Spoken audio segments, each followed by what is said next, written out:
Welcome, everybody, tonight. I'm sure you agree with me. We are all fantastically lucky to have an enormously exciting opportunity to hear about what is clearly the most important issue in the UK election, as reflected in the press. But seriously, I think that everybody in this room understands the incredible importance of having this discussion. And so we welcome you all and welcome our speakers. I want to start by thanking Bond and its terrific new CEO, Tamsin Barton. Bond and ODI are hosting this event together. I just returned a few days ago from a trip to Uganda and Kenya. And that trip reminded me of two things that I wanted to share briefly with you tonight. The first thing is that democracy is not some goal that you pass. It is actually a way of life. It is a daily set of decisions, both of citizens and their leaders, to do the right thing, to suppress self and ego and the will to power to the will of the people. We are here tonight for what is a hallowed democratic purpose, and that is to debate forcefully yet respectfully what I do believe are some of the most important issues of our age, and particularly how the United Kingdom and its development and foreign policy and national security policy should look and be constructed to meet those challenges going forward. The second thing is that, of course, when in Uganda and Kenya, I was reminded of how incredibly important and how much important work there is yet to be done to achieve our shared dreams of ending extreme poverty, addressing racial, gender, and other types of inequality, and the challenges of climate change and pandemics and conflict that beset so many people still today. And I can say that there are few forces in the world that equal the amount of good that UK aid does around the world and has done for decades. In fact, I had the opportunity to visit a rural clinic with a 9% HIV caseload. That's 9% of the entire population of their catchment area. People who are still dying every single day of malaria, even though it only costs about $2 to treat a case of malaria. Women and children dying in childbirth in the district virtually every day. And there I stood beside, I think it's on my Twitter feed, a truck emblazoned with UK aid and some great young people who were out there working with women in this clinic, trying to give them the choices that they deserve over their lives and empowerment and reproductive cycles, things that we all know are sometimes at threat in this time. And I believe, even though it sometimes pains me to say this as an American, if you can't tell by my accent, that the UK, really does stand out in its peers, among its peers, as a standard bearer for the values and issues that propel the debate around foreign assistance. And so when we talk about UK development policy, we talk about something all across the spectrum that has an incredibly proud history, both for the British public and very, very real impact on the lives of people around the world. And it's a joy to be in a place like London and like the UK, where this debate has such meaning and such import.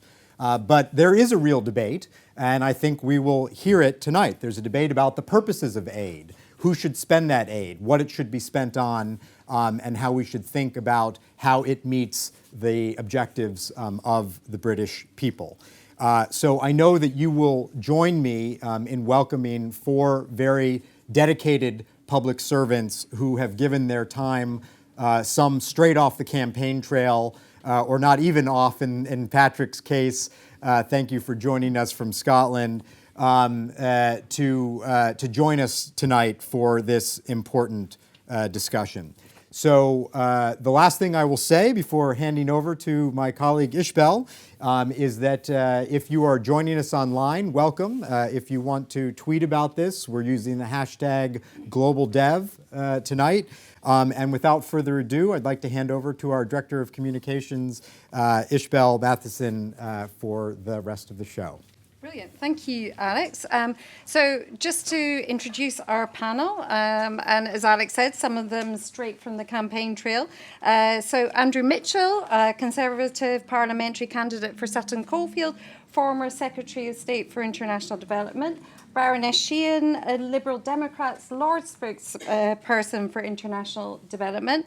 Lord Collins of Highbury, Labour Lord spokesperson for international development. And Patrick Brady, prospective parliamentary candidate in Glasgow North and also the SNP's spokesperson on international development at Westminster. So thank you very much for joining us.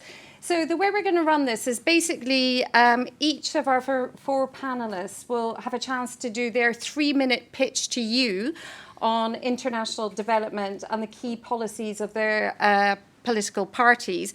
We have Eileen with the 3-minute bell. So if they run over, that is a signal to wrap up. But then there'll be an opportunity for you to ask questions. I'll have a few questions that I want to ask, but I really hope that we can make this as interactive and involve you and get as many answers to your questions as possible. So just to be totally on equal footing, we drew lots in the room in the corridor opposite. And so our speaker order this evening is Baroness Sheehan, Lord Collins, Andrew Mitchell, and then Patrick Brady. So Baroness Sheehan, and I should say the Twitter handle is #GlobalDev. It's up there, as various other hashtags are. So please do tweet, and if you're online, you can ask me questions on the iPad, and I will also convey them to the panel as well if you're watching online. So Baroness Sheehan, do you want to give us your 3-minute pitch on Liberal Democrat policies on international development? Excellent. Thank you, Isabel. So I'd like to use the time available to me to highlight some headline issues that I think will be important in the next Parliament. Let me start with refugees. People desperately seeking safety, security, and a decent life. The moral imperative to address the push factors is very clear, and Bond members' commitment to this is to be applauded. From disease eradication, investment in education, particularly for women and girls, investment, emphasis on family planning, health infrastructure, and much, much more. And I thank you. And you don't need me to tell you that the refugees arriving in Europe are only the tip of the iceberg. Over 65 million people worldwide have been forcibly displaced. So addressing push factors so that people can stay in their own countries where they would much prefer to be is not only a moral imperative, but one that benefits us all. And this last point must be trumpeted loudly and clearly because we are under attack by the Rottweilers in the tabloid press. Politicians need you. We need you to tell your stories, especially when the Secretary of State remains silent in the face of attacks on proven projects such as Yenya, the Ethiopian Spice Girls, and cash transfers. We need more reports like the recent ODI briefing paper, AIDS, Export and Employment in the UK. Thank you, Dirk. Showing us that UK aid led to the creation of 12,000 jobs in the UK. So let's put it out there. If the press don't take it up, let's use social media. DFID must shoulder its responsibility too. It must be open and accountable as it outsources more and more aid spending to other government departments and CDC.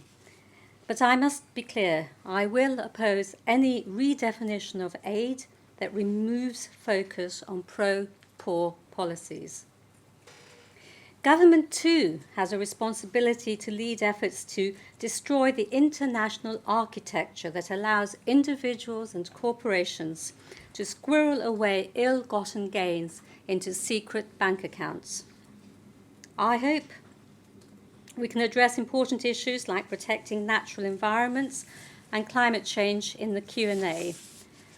But now I'd like to end by saying how proud I am that it was Michael Moore, a Liberal Democrat, whose private members' bill enshrined the 0.7% into UK law. And our challenge now, in the face of the harm that hard Brexit will bring to our economy, will be to defend it and use it to meet our commitments to meeting the UN's Sustainable Development Goals. Not only because it strengthens Britain's influence abroad, but because it is morally right. Thank you. Thank you very much, Baroness Flynn. Well, Colin. Right, well, I'd like to start by saying I welcome the political consensus on the 0.7, but we haven't gone far enough to persuade many of the public. The fact is that protecting this budget while others are cut cannot be detached from the public's anxieties about life here at home.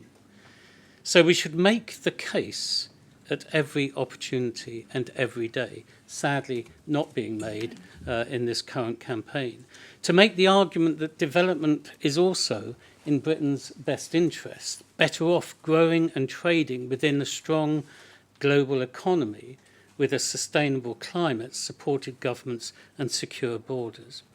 Poverty and bad governance are still holding too many countries and their people back. Many women, disabled people, and too many minorities are discriminated against and denied access to their fair share of goods, services, and opportunities.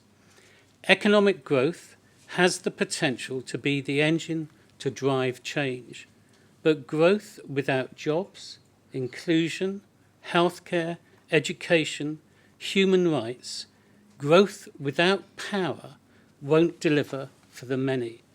The universal nature of the SDGs and the principle of leave no one behind are vital tools. Decent jobs is a cornerstone of the labour movement and a vital part of Goal 8 in the SDGs.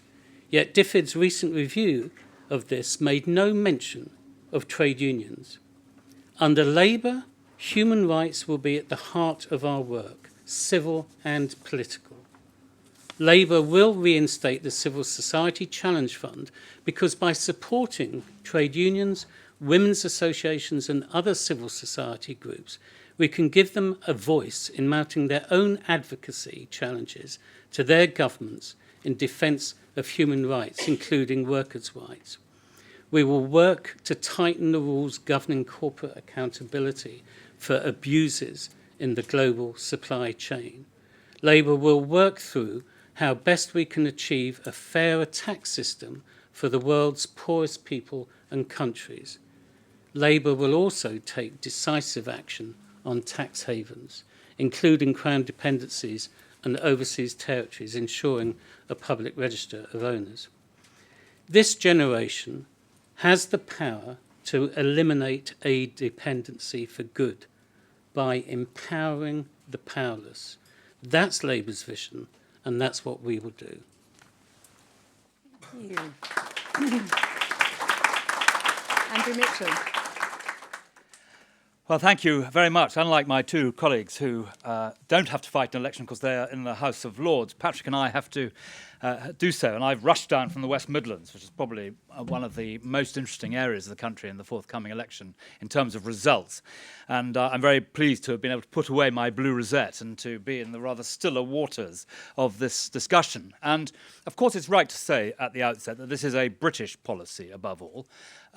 We like to feel that we built on the work that Tony Blair particularly had done. If you like, we put some extra stories on the building, as I tried to explain on what I thought was a very good programme on the BBC on Monday night, and which is being repeated this Sunday as an analysis of aid. I'm extremely proud that it was my party, perhaps against the expectations of many in this room, that stood by its promise to the poorest people in the world and introduced the 0.7. And I'm particularly proud that at a time of great austerity in Britain, it was a Conservative-led government that, notwithstanding that austerity, stuck by its promise to the poorest and the weakest people in the world. So the 0.7 was the right thing to do, but of course it has to be defended. And one of the reasons why I was a Remainer during the referendum was because as you look around the world at the great problems that are coming and that are here, uncontrolled migration, protectionism, climate change, the pandemic, which Bill Gates said when he was in London just a couple of weeks ago, he was virtually certain would happen during our lifetime. All these things that are crowding in need more national cooperation and less more international cooperation and less nationalism. And narrow nationalism is on the march from Moscow down to Cairo.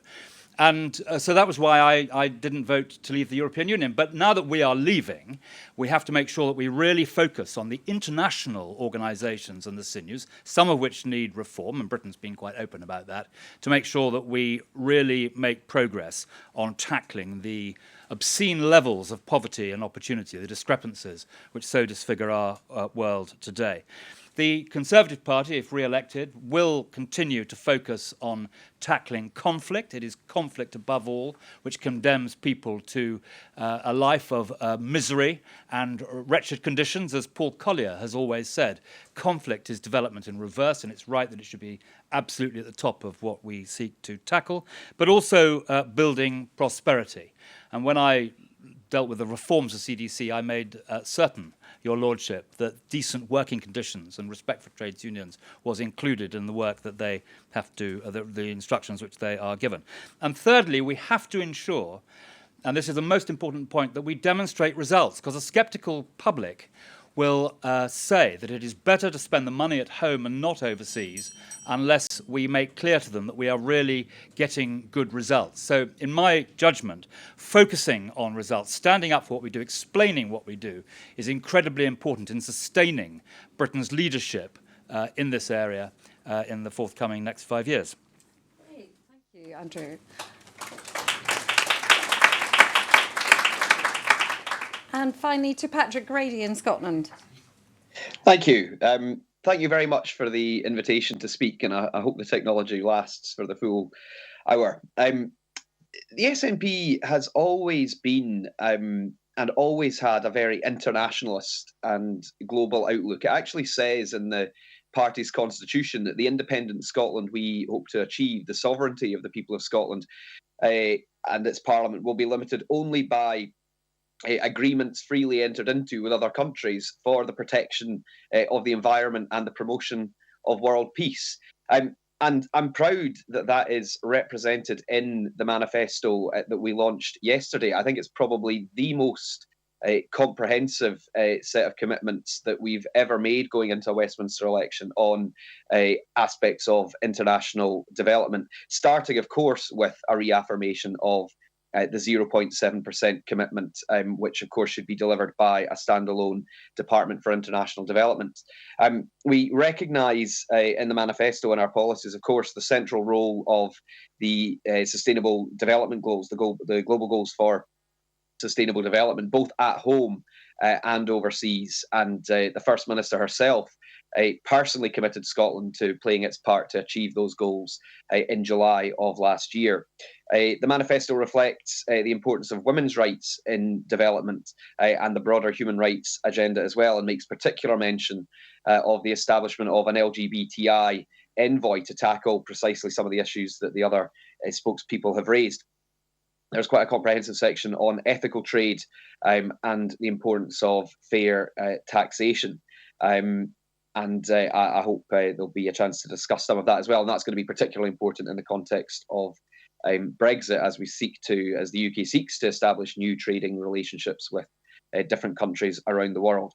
And humanitarian response, especially in the context of increasing conflict, as others have said, and indeed of climate change, making sure our humanitarian response is fit for purpose. And then particularly how we deal with refugees from many of those conflict and climate change situations. We want to see the full implementation of the Dubs Amendment. We want to see the UK take its fair share of refugees, and we want to make sure that refugees, when they come to this country, are welcomed, that they have the right to work, and that austerity policies don't lead to the destitution that so many are experiencing. So, as I say, I think we have a comprehensive set of policies that will hold the UK government to account if we, especially if we maintain our position as the third party. I hope there can continue to be cross-party consensus on these issues. And the question about the definition of aid, which I think we'll come back to, is going to be a very important part of that debate. But as I say, I'm proud that we've been able to champion these issues in the previous Parliament, and I sincerely hope we can continue in the next. That's great. Thank you, Patrick. And thank you all for sticking so admirably to the bell. And just as a kind of note, most of the people in the room are looking at this document, which is ODI's summary of the main parties' policies on international development. So you'll see a lot of that in there. And it's obviously on our website to be downloaded as well in future days. But before we go to the audience, I just want to quickly pick up on something that I think you mentioned, Baroness Sheehan, and also Patrick Grady, about this definition of aid, because it's obviously come out as a point of difference between the parties. So yes, commitment to 0.7%, but in the Tory manifesto, looking to relook at the definition of aid according to OECD rules. So maybe, Patrick, just to pick up on that point with you, why do you think this is an important issue for you?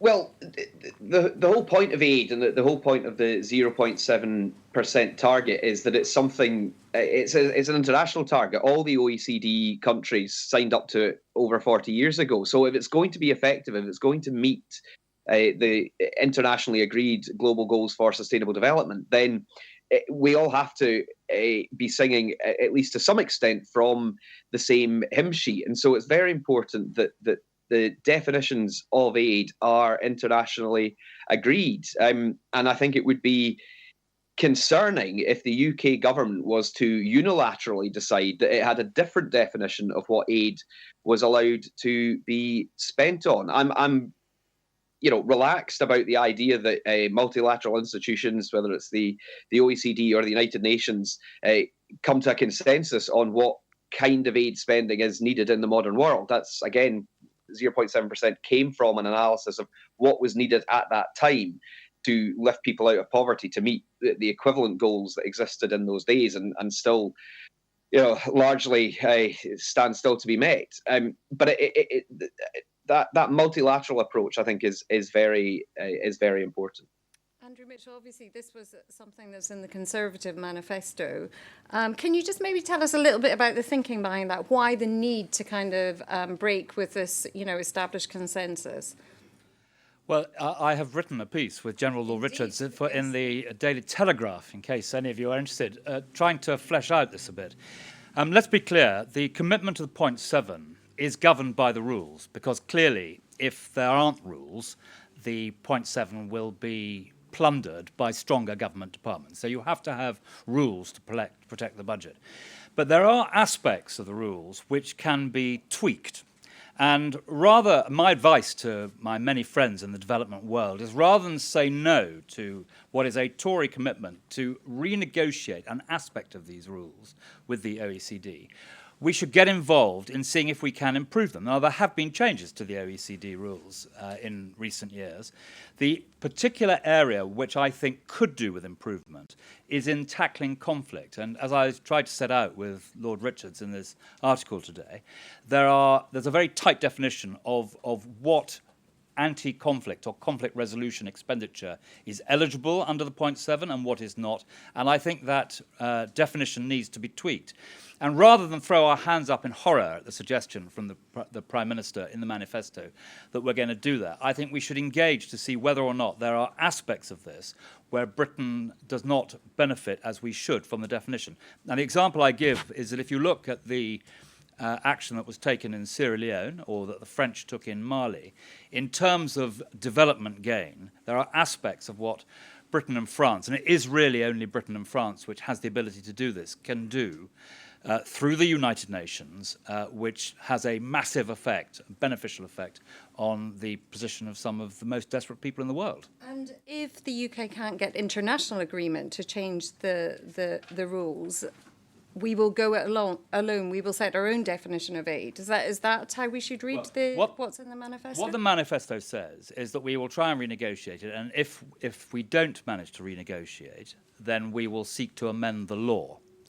Now, my view is that we should negotiate with our colleagues, the 30 people on the OECD, to get these minor tweaks made. And I'm pretty confident that that will be possible. So I don't expect that it would be necessary for Britain to amend the law. But clearly, in that situation, that would be a matter for Parliament to decide. Okay. Andrew, I hear what you're saying about redefining it, but my fear is that at the moment, as things stand, and as ODA is defined, that it is already quite difficult to trace what is happening to some of the sums of money that are going into the Prosperity Fund, that are going into CSSF, and that are going to CDC. And in the case of CDC, huge sums of money are now going to be classified as ODA, and yet CDC is not formally required to measure the impact of any of that money. I mean, that is my fear, and that once we have a redefinition, that we lose all accountability, all transparency. And I say this as someone who put a question to the Minister in the Lords about the lack of a website for CSSF. There isn't even a website. We've been promised one time after time, and yet it does not exist. You will understand my concerns. Well, first of all, the ODA stuff is absolutely transparent. Britain has to satisfy the OECD DAC committee that we have spent the money in accordance with the 0.7. So we should be very clear about that. Also, DFID's expenditure, frankly, all this stuff in the press about how no one knows what DFID's expenditure is. DFID is, in my judgment, one of the most, if not the most, transparent department in Whitehall when it comes to setting out. We put everything on the website, or DFID puts everything on the website above £500. It is actually quite easy to follow what DFID is doing. And when it comes to waste, I think that the evidence seems to me to be that there is less waste in DFID than there is in other government departments. I think the sad fact is that we're not making that case sufficiently strong enough, because DFID money is highly scrutinised with ICAI and the select committees, but we're not making that case publicly. So just on that, just on this point of international redefinition of the rules, where's Labour on this? Well, very clear. I mean, we've been very consistent in terms of international agreement. The 0.7 target that we meet, we're number 6 globally in spending. But if you don't have rules, which I think we're all agreed on, then it becomes a nonsense. You need rules. And the idea that that a future Conservative government will come back. I mean, this is one of the reasons why people have always said to me when we had the debate in Parliament about the 0.7 bill, well, the good thing about that act is the governments can't do things without now coming back to Parliament. And I think the Conservative Party would have great difficulty in undermining the rules that we're all totally committed to. There is an issue about the effectiveness of spending, where we spend it, and I agree totally with Andrew that, security, peace and security, without that, you can't have development. And so there is a case, to ensure that there may be a case for internationally tweaking those things. But at the moment, I'm totally committed to the rules as they are.